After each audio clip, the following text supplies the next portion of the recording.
नमस्कार दोस्तों, आपके अपने चैनल हमारे संस्कार में आपका बहुत बहुत स्वागत है।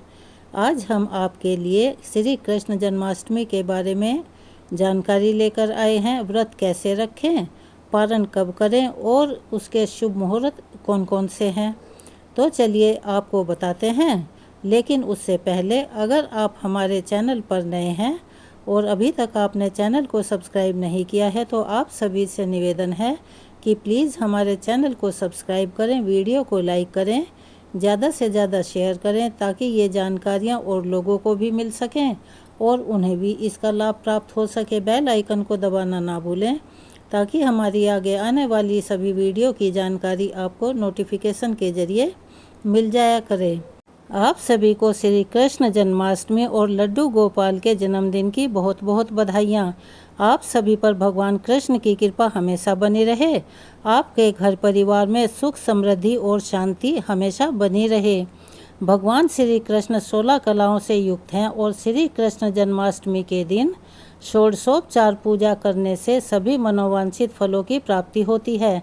सभी के कष्ट दूर हो जाते हैं, घर में सुख समृद्धि और शांति बनी रहती है। सभी 16 अनुष्ठानों के साथ सभी देवी देवताओं की पूजा करने की विधि को षोडशोपचार पूजा के रूप में जाना जाता है। तो आज हम इस वीडियो में आपको बताने वाले हैं श्री कृष्ण जन्माष्टमी के दिन आप भगवान की पूजा इस विधि से कैसे कर सकते हैं और जन्माष्टमी के शुभ मुहूर्तों के बारे में, व्रत का पारण कब करें और इस दिन सूर्योदय कब होगा, सूर्यास्त कब होगा। तो चलिए शुरू करते हैं। भादव मास के कृष्ण पक्ष की अष्टमी तिथि प्रारंभ होगी 26 अगस्त सोमवार को सुबह 3:39 से और उसका समापन होगा 27 अगस्त मंगलवार को सुबह 2:19 पर। इसीलिए इस बार उदया तिथि के अनुसार 26 अगस्त सोमवार के दिन ही श्री कृष्ण जन्माष्टमी और गोकुलाष्टमी का पर्व मनाया जाएगा। इस दिन भक्तों को चाहिए कि वे सुबह से व्रत रखेंगे और रात को 12 बजे के बाद अपने व्रत का पारण करेंगे। भगवान श्री कृष्ण का जन्म रोहिणी नक्षत्र में हुआ था और रोहिणी नक्षत्र 26 अगस्त सोमवार को दोपहर 3:55 से शुरू होकर 27 अगस्त मंगलवार को दोपहर 3:38 पर समाप्त हो जाएगा। क्योंकि भगवान श्री कृष्ण का जन्म मध्य रात्रि के समय हुआ था, इसीलिए 26 अगस्त को रात 12 बजे से भगवान श्री कृष्ण का जन्मोत्सव धूमधाम से मनाया जाएगा। जन्माष्टमी की पूजा का शुभ मुहूर्त रहेगा 26 अगस्त सोमवार को रात 12 बजे से लेकर 12:45 तक। आपको पूजा का समय सिर्फ 45 मिनट ही मिलने वाला है। आप इसी शुभ मुहूर्त में लड्डू गोपाल जी का जन्म करवाकर उनका श्रृंगार करके उन्हें माखन, मिश्री तथा पंजीरी आदि का भोग लगा सकते हैं। जन्माष्टमी व्रत का पारण अगले दिन यानी 27 अगस्त मंगलवार को 6:11 से 11 बजे के बीच में किया जाएगा। हालांकि बहुत सी जगह ऐसा प्रचलन है, जन्माष्टमी के दिन सारा दिन उपवास रखकर मध्य रात्रि में पूजा करने के बाद अपना उपवास खोल लिया जाता है। तो आपको जिस प्रकार का भी आपने संकल्प लिया हो, आप उसके अनुसार या अपने यहाँ के रीति रिवाज के अनुसार उसी का पालन करते हुए व्रत का पालन कर सकते हैं। तो चलिए अब जान लेते हैं कि जन्माष्टमी के दिन आपको क्या करना चाहिए। सुबह पूजा का संकल्प लिया जाता है। जन्माष्टमी के दिन सुबह सूर्योदय से पहले उठकर स्नान आदि के बाद आपको व्रत का संकल्प लेना चाहिए। इस दिन जो व्रत रखने वाले होते हैं वह पूरा दिन फलाहार या फिर एक समय भोजन करते हैं या फिर कुछ लोग निराहार और निर्जल भी रखते हैं। व्रत का संकल्प आपको अपनी क्षमता के अनुसार ही लेना चाहिए और उसे जैसा आप संकल्प लें उसी के नियम के अनुसार पूरा करना चाहिए। इस दिन भगवान श्री कृष्ण को शंख के माध्यम से ही जल या दूध से स्नान करवाएं। पूजा करने से पहले सुगंधित फूलों से भगवान कृष्ण की झांकी सजाएं। कान्हा जी को झूले में विराजमान करें और पालने के पास बांसुरी या मोरपंख अवश्य रखें। जन्माष्टमी के दिन कान्हा जी का अभिषेक करने के बाद आप उन्हें नए स्वच्छ वस्त्र, आभूषण, मुकुट पहनाएं, श्रृंगार करें और काजल जरूर लगाएं।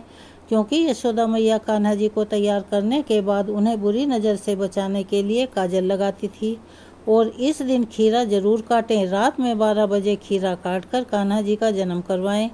जन्माष्टमी के दिन खीरे को उसके तने से अलग किया जाता है और इसे श्री कृष्ण जी का माता देवकी से अलग होने का यानी कि उनके गर्भ से बाहर आने का प्रतीक माना जाता है। भगवान श्री कृष्ण को इस दिन पूजा में माखन, मिश्री, धनिया की पंजीरी, मखाने की खीर या मिठाई का भोग अवश्य ही लगाएं। इसके बिना कान्हा जी की पूजा अधूरी मानी जाती है। और इस चीज़ का ध्यान रखें, भोग में तुलसी पत्र जरूर रखें, क्योंकि इनके बिना कान्हा जी अपना भोग स्वीकार नहीं करते। उन्हें तुलसी अत्यधिक प्रिय है। अब हम आपको जानकारी देते हैं कि षोडशोपचार पूजा विधि क्या होती है। सबसे पहले स्नान आदि से निवृत्त होने के बाद आप साफ स्वच्छ आसन बिछाकर सामने बैठ जाएं। जब अपने सामने स्थापित भगवान श्री कृष्ण की या लड्डू गोपाल जी की मूर्ति या भगवान श्री कृष्ण की मूर्ति में भगवान का ध्यान करें। इस प्रकार कहें, मृदु हास्य करने वाले, तेज से चमकने वाले, हमेशा लोगों का चित्त आकर्षित करने वाले, अत्यंत मधुर बांसुरी बजाने वाले बाल कृष्ण का मैं मन से स्मरण करती हूँ या करता हूँ। अब भगवान श्री कृष्ण का ध्यान करने के बाद भगवान कृष्ण की मूर्ति के सामने मंत्र का उच्चारण करते हुए, आवाहन मुद्रा करते हुए भगवान का आवाहन करें। इस प्रकार से कहें, श्री कृष्णाय नमः आह्वयामि स्थापयामि। आवाहन करने के बाद एक बार फिर से मंत्र का उच्चारण करें और आसन के लिए हाथ में 5 फूल लेकर भगवान श्री कृष्ण के चरणों में अर्पित करें। उन्हें अपने सामने छोड़ दें। इस प्रकार कहें कि श्री कृष्णाय नमः आसनम समर्पयामि। षोडशोपचार पूजा विधि में तीसरा चरण है। भगवान श्री कृष्ण को आसन पर विराजमान करते हुए इस प्रकार बोलें। यह मंत्र आपको बोलना है और भगवान को पैर धोने के लिए जल अर्पित करना है। श्री कृष्णाय नमः पादम समर्पयामि। यह आपको भगवान श्री कृष्ण को पांव धोने के लिए जल अर्पित करते समय कहना है।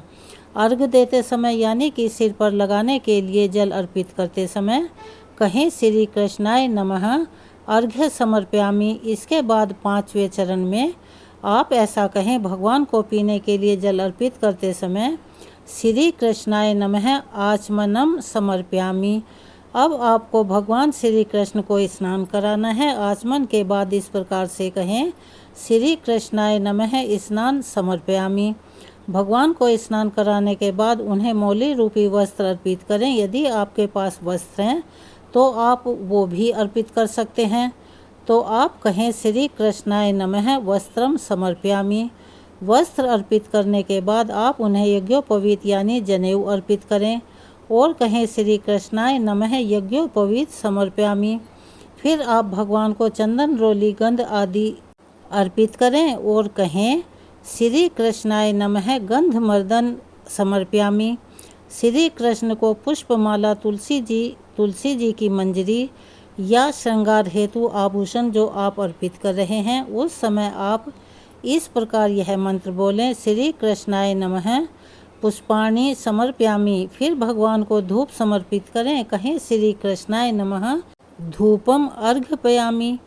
धूप अर्पित करने के बाद भगवान श्री कृष्ण को दीप अर्पित करें। घी का दीप जलाएं और कहें, श्री कृष्णाय नमः दीपम दर्शयामि। इस प्रकार कहते हुए भगवान श्री कृष्ण को दीप भी दिखाएं। अब मंत्र बोलते हुए भगवान श्री कृष्ण को नैवेद्य अर्पित करें और आचमन करें। कहें, श्री कृष्णाय नमः नैवेद्यम निवेद्याम।